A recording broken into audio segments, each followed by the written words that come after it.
റാന്നിയിലെ ഒരു ഫേമസ് വെള്ളച്ചാട്ടമായ മാടത്തരി വെള്ളച്ചാട്ടത്തിലേക്കാണ് ഇന്ന് നമ്മൾ പോകുന്നത്. വെള്ളിയാഴ്ച ആയതുകൊണ്ട് ഇന്ന് സ്റ്റേഷനിൽ പരേഡ് ഇല്ലായിരുന്നു. സ്റ്റേഷൻ വൃത്തിയാക്കലിൻ്റെ പരിപാടിയായിരുന്നു.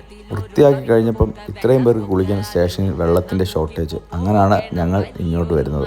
അങ്ങനെ എല്ലാവരും കുളിച്ച് കയറിയപ്പം നല്ല വിശപ്പ്. അപ്പം തന്നെ കൃഷ്ണകുമാർ സാറ് കപ്പയും ബീഫും അറേഞ്ച് ചെയ്തു.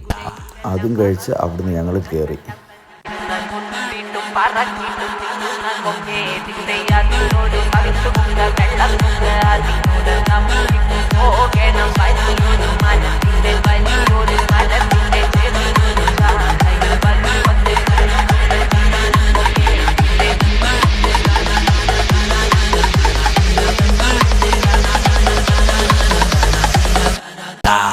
പറന്നു പോയി കണ്ടം കണ്ടിരുന്ന കൊണ്ടിട്ടും പറക്കിട്ടും തിന്നുന്ന കൊങ്ങേ തിന്തയാതിനോട് കവിട്ടുമുണ്ട് വെള്ളം അതിനോട് നമ്മിക്കും